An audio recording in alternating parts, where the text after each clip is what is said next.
Bismillah ar-Rahman ar-Rahim. Alhamdulillahi Rabbil Alameen. Wassalatu wassalam ala Rasulih al-Kareem amma ba'd. So, as I think the last session was in a similar fashion, challenge for time, I'm going to try to do a little bit of a better job to kind of go through the points that need to be gone, that I need to go through a bit quickly and kind of spend some time on the ones that need to be fleshed out a little bit. Okay, so beauty and the recognition of God. Next. Oh, it works. Okay. So I have this statement here from Mark Enfield. Now, if you don't know who he is, he's a journalist. And he writes that he has this on Twitter. He says that we're in a post-truth world with eroding trust and accountability. And it can't end well. You know, I was thinking about the current environment that we live in terms of information overload. What happens is because we have access to so much information, we're subject to having, the idea of having information overload. And as such, one of the issues that arises is the issue of trust. So you have information coming, let's say, going back a few years about COVID. Well, who do you trust and who do you not trust? You have information coming about, things that are happening in certain parts of the world. Things that are happening even in, hatta Hollywood, right? Like who do you trust and how does this work? And to make issues worse, next, you have the phenomena of the internet itself. In other words, how is it that Google knows what exactly you want to search for? Because as you're, I'm sure, well aware of, the way that the Google search engine works and the way YouTube works and the way all these other things work is that they, based on your search history, based on a certain avatar that they have come up with related to you, your search history, your purchasing history, and so on and so forth, by aggregating all of that information, they come up with a certain avatar. And based on the avatar, they feed you the information based on that avatar, that personality type, or whatever it may be. So you'll see here in the image that the person that's doing the searches, it could come up with a number of different results based on the avatar that that Google has made of you.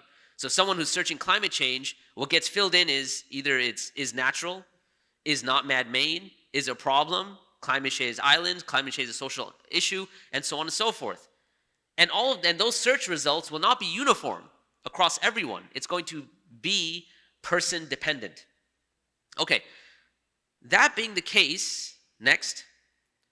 Actually, I'm going to go next again. So I need to go through some of these a bit quicker. And one more next.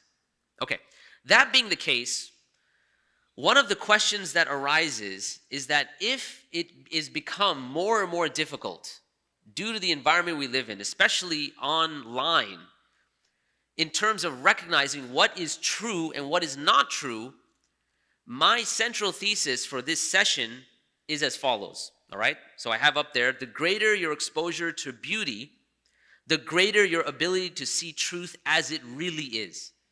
And we're assuming here that there is an objective truth that one may have trouble accessing because of the internet itself, because of the phenomena of how you do searches, what YouTube videos you're watching, and all of that has ramifications on your cognition. Okay, how you actually see the world, and it has ramifications on your paradigm and worldview and things like that. Okay, so that's the central thesis. In other words, when you are exposed to beauty, and actually I'm going to refine this a little bit later, but when you are exposed to beauty, it actually gives you a type of cognitive sharpness. It allows you to think more clear and gives you the ability to see truth as truth really is. Okay, so why is this true? Next. The reason why this is true is because, as I say up there, because natural beauty facilitates awe. And we're going to get into what awe really means, which leads to a heightened cognition and a decreased ego. Both of these factors, a heightened cognition and a decreased ego, are the two things that you need to recognize Islam as the truth. Okay? Because one of the main impediments to accepting Islam is not necessarily, let's say, intellectual capacity or not having intellectual capacity. More than anything else, it is one's ego. And you can look at this, in Dawa scenarios that many of you have probably been in. You could be in an argument with someone, and it's like, forget Dawa scenarios. For those of you who are married, when you and your wife get into an argument, at a certain point, you're wrong, but you keep going, right? Then you end up in the couch. But anyway, so the point is that one of the main impediments to the truth is your ego. The second is actually your intellectual faculties, that they're not functioning properly, or they're impeded by something. Okay? So the reason why I'm saying that natural beauty, right, as we saw in the last slide, the greater exposure to natural beauty, the greater your ability to see truth as it really is, has to do with the two concepts of heightened cognition and awe. Okay, and we'll get into what awe really means. Okay? All right, next. Actually, I just covered this. Exposure to natural beauty can help us decrease cognitive biases, and exposure to natural beauty can help us decrease ego. All right? So let's start with number one. Next. There we go. Can you trust yourself? Can you trust your own cognitive abilities? Can you trust your senses? So for those of you who have seen this experiment before, it's called a Franz Mueller-Lyer line experiment. It's a type of thought experiment. How many people see the middle line as the same length? Raise your hands. How many people see it as different lengths, one being longer than the other? Okay, I think most people see it as different lengths. All right. Next. Now they're in fact the same lengths, okay? The thing is that there's a type of optical illusion that happens that when you look at it, for some reason, the line on the right seems longer than the line on the left, for most people, okay? So this particular experiment was done in the 1960s, where they, across I think it was different states within the US, they had brought this image and they had, basically asked people which line is longer, and about more than 80% of the participants said that they saw the right line as being longer, okay? Now the thing is, they moved this experiment, they said, look, one of the issues with this experiment is that we are specifically limiting ourselves to the United States and the Western world in general. So they decided to take a group of people from certain places in Africa and test them, okay? And two particular tribes they went to. One was the Suku tribe. Go to the next slide, please. The Suku tribe, which is in northern Angola, and the Biti tribe in the Ivory Coast. And what they found is that with these two tribes, none of those tribes actually saw the illusion, in the sense that when they asked them which line is longer, they said the lines are the exact same. Whereas only people who were weird saw the lines at a different length. Now, weird is an acronym, so it stands for Western, Educated, Industrialized, Rich, and Democratic, right? That's kind of the politically correct way to say the developed world, right? All right? So now the question is, why is it that someone who lives in those particular villages, in that particular community, didn't see the lines as different lengths? And when you go to, so next please. When you analyze people that are weird, again, by way of the acronym, you see that the reason why they see the lines as different lengths is because the environment that they've been brought up in terms of how they understand spatial reality and depth perception, is very angular, okay? So even the building you're in right now, more or less, has certain distinct angles that are part of the Western world. Architecture in the Western world is very angular in nature.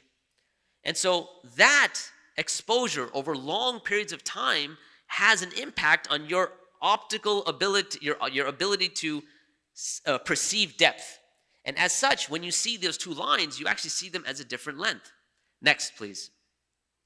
Whereas when you look at the Biti tribe, and this is true for the other tribe as well, their environment in which they're brought up in is very natural.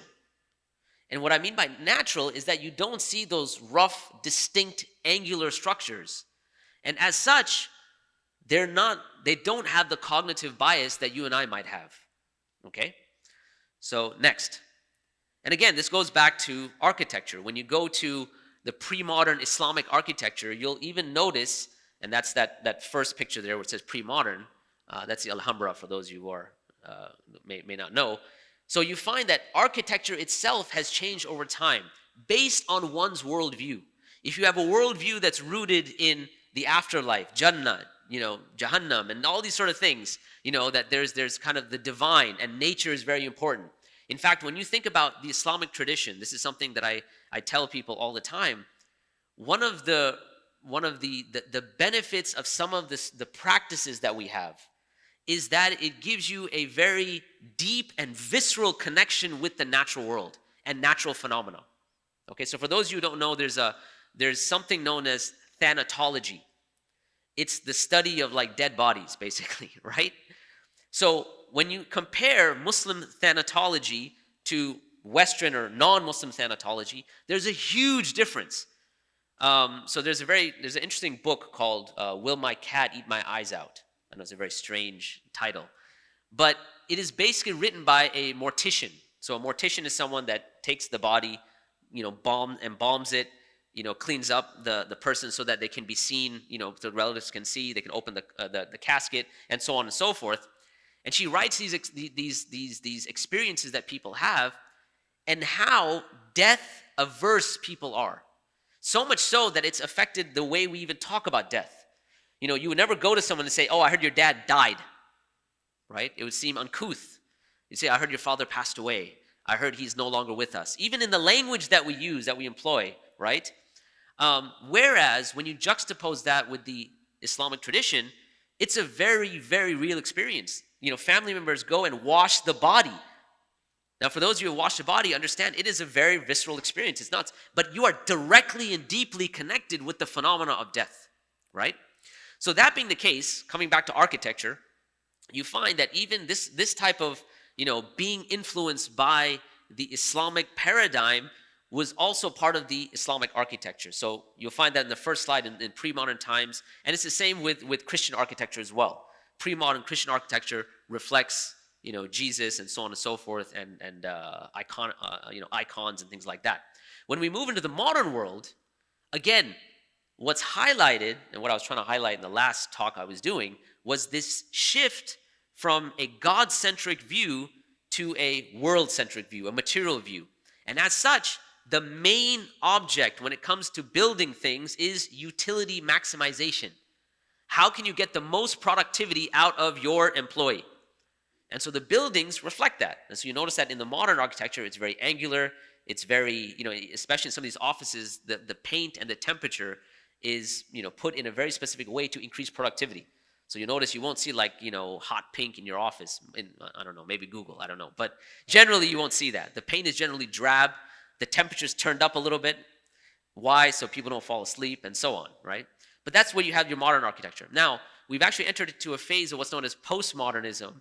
And so postmodern architecture is just a mess, as you can see, and so postmodern is also responsible for things like transgenderism and all sorts of other things, and the picture reflects that. Okay, moving on. Next slide, please.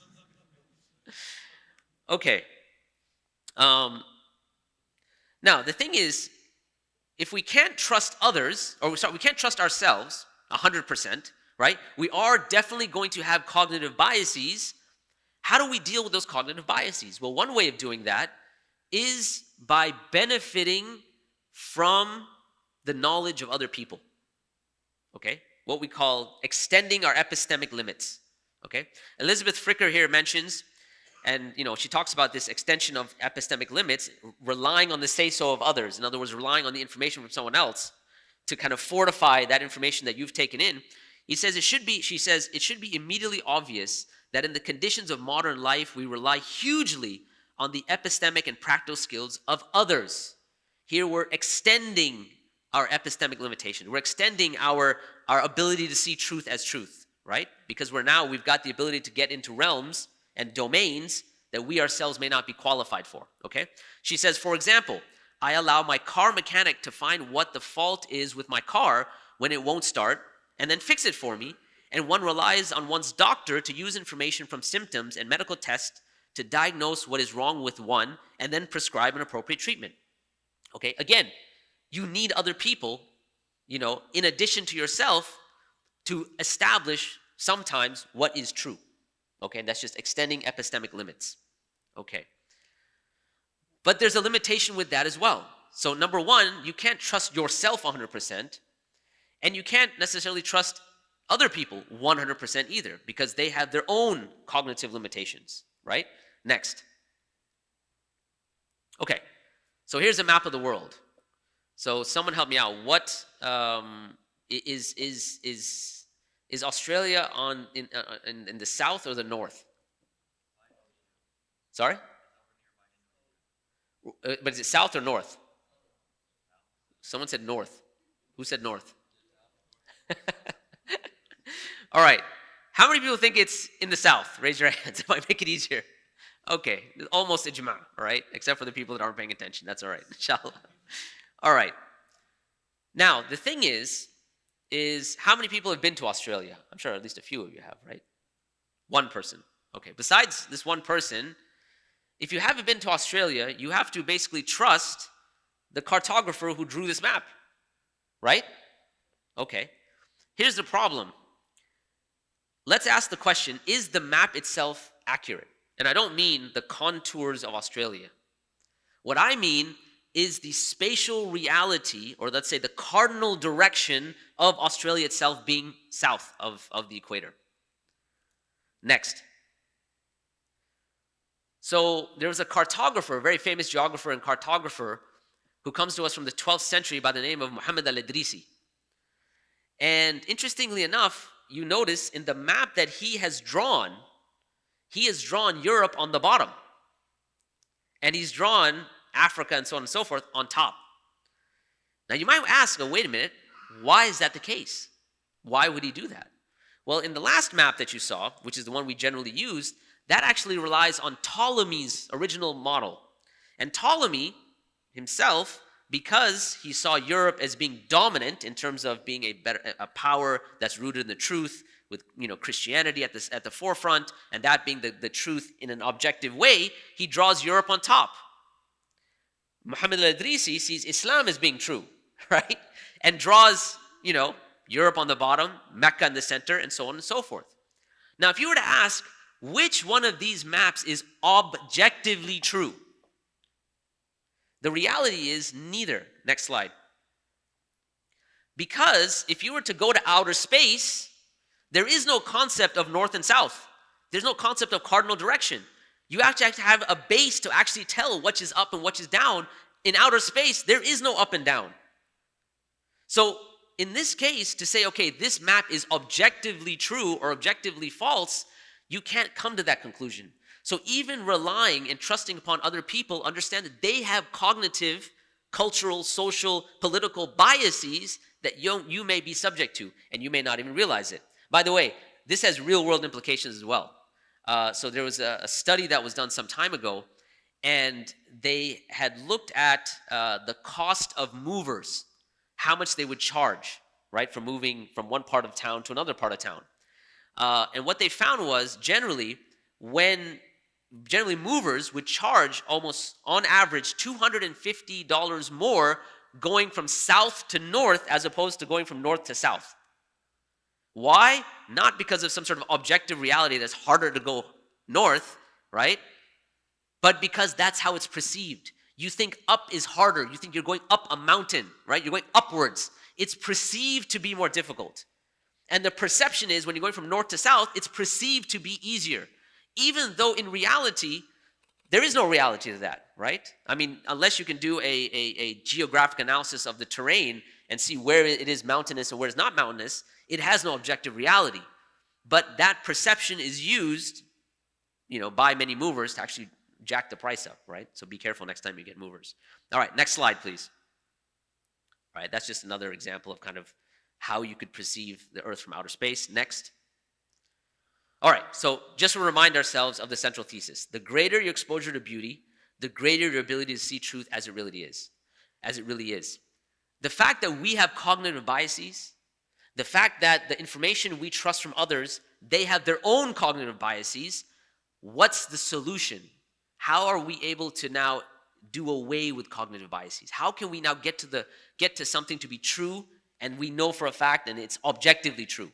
And so my argument is, the more exposure to beauty you have, the more likely you are to see truth as it really is. Okay, next slide. Okay, let's start with the concept of beauty, kind of as a philosophical concept. All right. One of the things that arises when we talk about, conceptualizing ideas is we have to do it couched in language, right? We cannot exclude ourselves out of the philosophy of language or the phenomena of language and talk without talking. All right, it's kind of obvious. So the question that I'm asking in this particular slide is beauty part of our meta language? Now, anytime you see the word meta, right? Meta this, metaphysics, meta ethics, whatever, meta language in this case, it's always referring to the base or the source. Okay? So when we talk about something being metaphysical, it's outside of the physical. So we're talking about concepts like God. We're talking about concepts like the soul, consciousness. These are all metaphysical concepts. They're outside and they form the base for physical concepts. Similarly, when you talk about meta-ethics, so ethics deals with right and wrong. Meta-ethics deals with why do we say something is right or wrong? Why is something ethical or not ethical? All right? Is it because Allah told us? Is it because all of us as a society agree that this is right or wrong? What is the reason why something is right or wrong? Ethics deals with what is right or wrong. Meta-ethics deals with the reason or the base, the foundations. Okay? So the question I'm asking here is beauty part of our meta language? Language has certain terms that you cannot further define. They're the building blocks. Okay? And so you can categorize language into two categories. You have primary words and you have secondary words. Primary words are those which we can say are descriptive in nature, and secondary words are those which are evaluative. They give value to the primary words. Okay? For example, you can say something like humility is good. So humility is a primary word. It's descriptive. But it relies upon good to give it value. Now you're not going to say is good good, because that is a secondary evaluative term. It gives value. It cannot give value to itself. And you have to have certain terms that are the ones that give value to everything else. So you talk about humility, it's good. Generosity is good. Next slide, please. So we can look at this from the perspective of the construct I have up there. Why do you believe X? Because it's true. Now, truth or true is part of our secondary or evaluative terms. You don't say, is true true? No, that's your starting point. Similarly, why do you want Y? Because it's good. Now again, you don't say, is good good? You're using that as an evaluative term. Why do you look at Z? Because it's beautiful.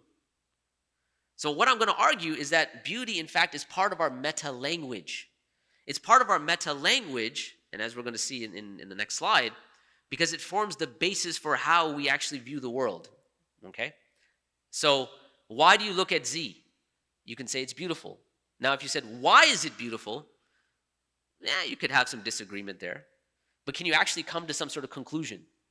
It's very, very difficult to say, I can rationally prove to you the beauty of X, Y, and Z. Anyways, we'll get to that. Next slide, please. Okay. I need to take a brief foray into rationality, and we'll come back to beauty, inshallah. Okay? So some of you might already be exposed to this, the concept of the Fitra. So if you're hearing this again, my apologies. Most people think about rationality, and they classify it into two categories, things that are rational and things that are irrational. Okay? So a rational statement is, I am Fahad. An irrational statement is, I am a married bachelor. Okay? Is that possible? Wow, it's quiet.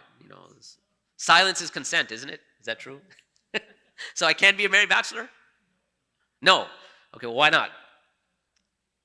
Because it's contradictory. Okay, what if I said, you know what? I don't care about what you're saying about contradictions. I'm a married bachelor. Sorry, you're a liberal. All right, good one. But I think even liberals would have a hard time with that one. But what if I was obstinate? I said, no, you know what? Now you could tell me, look, that's a logical impossibility. Because by definition, Someone who's married is not a bachelor, and by definition, someone who's a bachelor is not married. Yani even if you have 4 wives, it still doesn't work, right? So the point is, I could keep pressing you, and I could say, no, but I don't agree with the logical principle. Can you prove the principle of mutual exclusivity? No, you cannot. You have to stop there, because you cannot prove things forever, infinitely. There's no theorem that is infinitely defendable. You can't say because this, forever. So for those of you who have kids, and I've given this example multiple times, I've given it so many times that my son is actually now old. But anyways, so when my son was young, Abdurrahman, imagine he comes in the kitchen, he takes out the knife from the knife set. And I tell him, I say, Abdurrahman, put that back. He says, why? I'm like, well, because it's sharp and it'll cut you. He says, why? I'm like, well, because it's sharp. He says, well, why? I'm like, well, because the manufacturer made it that way. He says, well, why? I said, well, because it's used to cut things. He's like, why? I'm like, well, because, fruit it's easier to eat when you cut it. He's like, well, why? I'm like, well, because the way our mouth is structured and well, why? At a certain point, I'm just going to be like, because I said so, that's why. Right? You cannot ask why infinitely. You cannot prove something infinitely. And someone that's going to say, I demand proof, and I will not believe something unless you prove it to me, that person would enter the realm of skepticism. And skepticism, or absolute skepticism, doubting everything, is a problem in and of itself. If you say, I doubt everything, I need proof for everything, I doubt everything, you have to doubt your doubt. And then you got nowhere to go, right? So there has to be a stopping point. There has to be something that you cannot prove, but you know for sure. Okay? So that's why I would say that rationality doesn't have 2 categories, it has 3 categories. You have that which is rational, that which is irrational, that which lies outside of rationality that you cannot prove, but you know that it is true. And every system of thought, whether you're talking about science, whether you're talking about Christianity, whether you're talking about liberalism, whatever you're talking about, understands these concepts philosophically. In philosophical terms, these concepts are called axioms. They're called basic beliefs, first principles, different terms that are used. But there is no system of thought that can do away with it. Okay? And they're housed in what I would call the super-rational, that which is outside of rationality. Now, we have some Islamic terminology, Islamic parlance. Next slide, please. Next slide, please. There we go. Okay. So in Islamic parlance, the super-rational, we would say that is the Fitra. It is the original normative state that Allah created every human being upon. Okay? The Fitra is where logical principles are found. Okay? The Fitra is also where, as we can see pretty soon, is where the concept of beauty is found. If I go and I see the sunset, and I go with my wife, and I'm like, that is so beautiful. And she looks at me and she says, that is the ugliest thing I've ever seen. Prove to me rationally that that's a beautiful sunset. Okay, khalas, it's not a rational question, right? Because it's part of your fitra. It's part of that which you know directly, intuitively, naturally. It is what Allah created you upon, right? So logical principles fall in that category. Beauty falls in that category. Certain smells fall in that category. You walk into the room and you're like, yo, something stinks. And your friend walks in and goes, take it in, bro, it smells wonderful. You can't be like, well, rationally prove. You're going to be like, okay, something's going on with this guy, right? I mean, it's not a rational question, right? So there are many concepts that are part of the super, or we call the fitra. Now, there's a lot more I can say on the fitra. We actually have a whole course that we're publishing on Sapiens Institute, which is coming up on the fitra itself, because this gets into how do we understand normativity, how do we understand gender relations. It has implications across the board, but it's outside the scope of what we're talking about. Next slide, please. Okay, let's now, so we've understood that beauty in of itself is a fitri concept, okay? Let's now look at some of Roger Scruton's, what he calls platitudes when it comes to beauty, okay? And he has a few listed up there that I wanted to talk about, all right? So number one of the things that we can generally agree upon is that beauty is something that pleases us, right? When you look at something beautiful, there's a type of pleasure that's involved, okay? All right, one thing can be more beautiful than another. So there's comparative beauty as well. Beauty is always a reason for attending to the thing that possesses it. Number 4, beauty is the subject matter of a judgment, the judgment of taste. And this is where we get into the concept of, is beauty subjective or objective? Because this would be the natural question. You know, they say like beauty lies in the eyes of the beholder. Well, not always, right? And we're going to expound upon that in a minute. All right, number 5, the judgment of taste is about the beautiful object, not about the subject's state of mind. 6, nevertheless, there are no second-hand judgments of beauty. In other words, when you see something beauty, there is an internal, let's say, an internal real experience that you have that is not the subject of someone else's judgment. In other words, they can't impede on that. They can't change your mind. Let's put it that way. Okay, when you experience something beautiful, that's your direct experience. No one can reason you out of it. Next slide, please. Okay. So, in conceptualizing beauty, what we want to say now that beauty is going to be connected to meaning. All right? So it always points towards something deeper. So we'll compare two things now. We'll look at, for instance, this table spread. Now this table spread, you know, it's spread out in a very specific way to kind of heighten the beauty, right? Everything is laid out, and if you can see it, it's actually laid out quite nicely. Now there is an aesthetic element to this, that the person has beautified their table. They could have put out paper plates and plastic spoons and said, all right, well, everyone's just going to eat, so let them eat. But here's the thing. The fact that they laid out this table, it actually points to something else. There's a meaning here. What's the meaning? Maybe it means they care about their guests. They want them to have a beautiful experience, right? So they reason that if my guests come, because I care about them and I want to have a pleasing experience, I'll set the table as such. So there's always going to be a connection with meaning. It points to something deeper when you see certain things that are beautiful, especially in the realm of humans making things beautiful. Okay? Next slide, please. All right. In the realm, so we talked about aesthetic and utilitarian or utilitarian interest. This is true with art and entertainment as well. Art versus entertainment.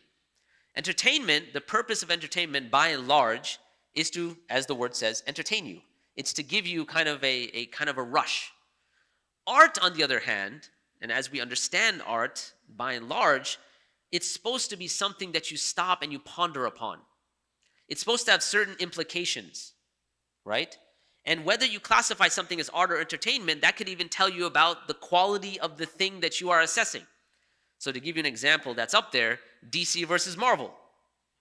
All right. Now, I've had many conversations with people who are on the DC camp and people that are on the Marvel camp. The DC folks always tell me, well, the thing is, you didn't really understand Batman versus Superman. It was deep. And I was like, bro, I walked out halfway, man. I'm bored. Right? I mean, don't get me wrong. Batman's cool and everything, but I don't know, right? And I'm, and he goes, yeah, but it's the art. It's the depth, right? You don't understand Batman. You don't understand his trauma. You don't understand blah, blah, blah, whatever, right? I'm like, look, man, the reason I like Marvel movies is because I go off, I turn off my brain, and I just watch it, right? I'm not worried about meaning. I'm just worried about the experience of being entertained and then walking right out, okay? So now the thing is, that person say, oh, yeah, but that's not real film.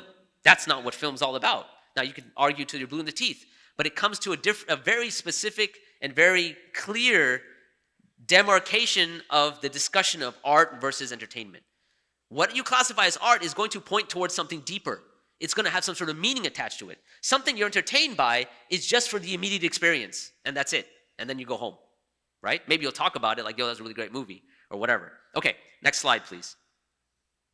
Now, this is true when we compare prose and poetry as well. Okay?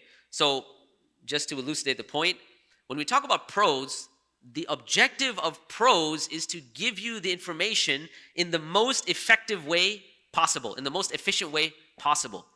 So the objective of prose is efficacy, for you to get the information in your head and have it stay there as long as possible. That is not the case with poetry, right? Yes, there may be some information that's conveyed, but there's an additional element to it, right? So that's why up there I have two very distinct examples. You have the organic chemistry textbook. Like, no one goes to the organic chemistry textbook reads it once, takes the exam, passes the exam, and then says, I remember that chapter. It was beautiful. Let me go back and remember. No, you don't. You get rid of that thing as fast as you possibly can. Or you delete the PDF, if so, whatever, right? Poetry is different, though, because poetry signifies something. It touches something. It gives you a type of pleasure, and you can go back to it over and over and over again because it's telling you something perhaps about yourself, something about the poet. So, for instance, I have a poem up here by Emily Dickinson, and I want you to just listen to it. She talks about this concept of hope. She says, hope is the thing with feathers. It perches in the soul and sings the tune without words and never stops at all. And sweetest in the gale is heard, and sore must be the storm that could abash the little bird that kept so many warm. I heard it in the chilliest land and the strangest sea, yet never in extremity did it ask a crumb of me. So it's highlighted. It's if you've really taken this in, you understand that this is something different now. She's not telling you about the etymology of the word hope, okay? She's trying to express to you the feeling, what it means, and give it to you in a way that is something you could appreciate. That sounds nice. There's an additional element. The purpose is not efficacy in terms of information. It's about giving you a type of pleasure, right? And you'll notice it's connected to meaning. It's pointing to something deeper. Next slide, please. Next slide, please. Yep, there we go. Okay, so Kenneth Brooks has something he calls the heresy of paraphrase, all right? And he has 4 of them related to poetry versus prose, right? And what he's talking about here, he's trying to give a case as to why poetry cannot be paraphrased, right? So poetry is something that you have to hear yourself and experience yourself. Like giving a sharh of a poem kind of defeats the purpose, right? To give an explanation of the poem takes away from it, right? It's kind of like when you tell a joke in a different language and it just falls flat. I mean, you can't know it unless you know that language, right? For those of you who are bilingual or trilingual or polyglots, all right? Okay, so here are his 4 kind of heresies of paraphrase. He says, number 1, poetry can express several thoughts at the same time. So you could go to a poem and read it, and then read it again, and then read it again, and there's multiple thoughts that can be expressed. Number 2, it's polysemous. In other words, there are meanings that are conveyed on multiple levels. Okay? Number 3, meaning is lost in any paraphrase. Okay, and the example that I usually give of this is when you think about rhetoric. Rhetoric, it's not necessarily something that is tied to meaning, but it's tied to the phenomena of the particular thing you're hearing. Okay, so the example that I gave last time when I was here, the statement Bond, James Bond. How many people have heard this before? Yeah? I mean, they say it's the most iconic statement in all of cinematic history. Now, I'm sure there's some hyperbole there, but you immediately recognized it.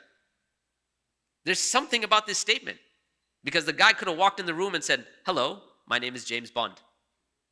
It just wouldn't have the same panache, right? It wouldn't have the same sort of effect. I mean, he could have said first name James, last name Bond, right? He could have said, yes, my last name is Bond, and my first name. But the fact that he comes in and says Bond, James Bond, there's some sort of coolness to it, right? In fact, it's not about the fact that he says it in a very cool way. It's more so that it is tied to a certain rhetorical device. And this rhetorical device is called a diacope. And it's in the form ABA. So if you ever hear home sweet home, same thing. Burn, baby, burn, same thing. Bond, James Bond. So what you find is that poetry makes use of rhetorical devices as well. So when he's saying meaning is lost in any paraphrase, if you try to translate that into another language, you may lose that sort of panache, right? What you're getting from the particular rhetorical device that you find in English in this particular phrase. And number 4, sound is important. And this, I would say, is extremely important when it comes to the Quran. All right? But we won't go there just yet. Okay, next, please. How am I doing on time? 5 minutes? All right, man. Okay, very quickly, and I need to now start kind of putting my foot on the gas. Beauty can be bifurcated. In other words, we can put it into two camps. You have those things that are subjective and those things are objective. Okay, subjective beauty is like beauty that beauty lies in the eyes of the beholder. Right? It could be beautiful to you. It's not going to be beautiful to the next person. Objective beauty is something that is objectively true. Like 2 + 2 is 4. It's beautiful. Right? There's no way to prove it, but you just know it. Okay? Now, what I would put forth is that subjective beauty is usually going to be based on human work. When humans put together some piece of art, there you can say that's subjective. But what's objective is the natural world. Beauty that you find within nature. And there's a reason to that. Remember, we were talking about cognitive biases. Art that is put together by human beings, whether it's architecture, whether it's paintings, whether it's sound, whether it's whatever it might be, is going to have a bias attached to it. Whereas the natural world, who's the one that's out to, not tell you the truth? Right? Even if you don't believe in God, it's unbiased. Okay? So, and both of these are connected to meaning. All right, next slide, please. So on this slide, I have a painting of the Niagara Falls. Now, what you'll notice is that it is framed. It has certain dimensions. Okay? And so therefore, its spatial capturing is limited to that frame. Number two, you are looking at it from the eyes of the painter. Okay? So it's based on his angle. And we'll get into a few other points. Next slide, please. Next slide. Thank you. Nope. Yep, there we go. As opposed to going and visiting the Niagara Falls. That's a completely different phenomenon. Why? Because there's no framing. It's completely around you. There's no sort of, okay, this is the frame that the painter's expressing. You are completely immersed in it. Right? So framing is missing. The human bias is missing. Right? And so on and so forth. Next slide, please. Okay? So what I mentioned here, painting or a picture of nature, it's got framing, it's got a human angle bias. Nature, it's vast and it's open and it's endless. You don't come to a certain point like, oh, it has now ended, right? We have fallen off the earth, right? That's not how that works, okay? There's no human angle or bias. It's direct. It's a direct experience. It's not contained. And here's the important one. It makes you feel small, okay? Like if you go to the Niagara Falls, you don't go off and, kind of like, what is this? This is ridiculous. I could put this in my palm of my hand, right? You are overcome by just the sheer size of it, and it makes you feel very small, okay? All right, next slide, please. All right, the concept of awe, very quickly. So awe is something very difficult to define, to be really honest, all right? How many people have gone on Hajj or Umrah? Raise your hands. Okay, for those of you, the first time you saw the Kaaba, how did you feel? You can say awe, but if I ask you, okay, give me more details. You can't. Like, what are you going to say? And interestingly enough, it's like, I've asked this from many people. No one tells me like, yeah, let me break it down for you and tell you that the fact that it was a cube that I was looking at, its symmetry being that as, none of that. You're just kind of like, just go yourself and see it. Right? That's basically what it comes down to. That is what awe is. It's something that you can't express, something that makes you feel small, and something that you're overcome by. It overtakes you. Now, the academic definition of awe has been defined as an emotional response to perceptually vast stimuli. Again, it has no boundaries, it's vast, that overwhelm current mental structures yet facilitate attempts at accommodation. Okay? Now, I'm going to finish, I promise, inshallah. All right? So, what does awe do? Next slide, please. One of the things is that awe has two effects. Awe, the experience of awe, causes you to have a decreased ego. Why? Because you feel small. Who knows the Arabic word for arrogance? Kibr. Coming from what? Right? Kabir, big, right? I'm all that in a bag of chips. You've inflated yourself, yeah? When you're in a situation where you are awestruck, you are shrunk, right? You're not kabir anymore, right? You feel very small. So what it does is the natural environment causes you to feel small, and that has an impact on your ego, on your arrogance. In addition to that, it actually it's going to increase and enhance your cognition, your exposure to nature, okay? And so up there I have impediments to the truth, ego and arrogance, inflated ego and arrogance, and lowered cognition. These are the two kind of things that stop you from accepting something as true, okay? Next slide, please. Okay, Abdullah ibn Masud radiallahu anh, he says that the Prophet ﷺ said, no one will enter paradise who had an atom's weight of arrogance in his heart. All right, very scary hadith. A man says, what if a man likes his clothes to look good and his shoes to look good? All right, natural question, right? If I like looking good, I mean, is it really arrogance? I mean, do I enter the hellfire for looking baller? Right? So the Prophet ﷺ says, no, Allah is beautiful and loves beauty. Inna Allaha jameel wa yuhibbul jamal. Right? But interestingly enough, the Prophet ﷺ doesn't stop there. He defines kibr. He says, al-kibr, batrul haqq wa ghamtun nas. Kibr is to deny the truth and to look down on people. Okay? Now, the thing to notice here, beauty is tied with arrogance in this hadith. Okay? Next slide, please.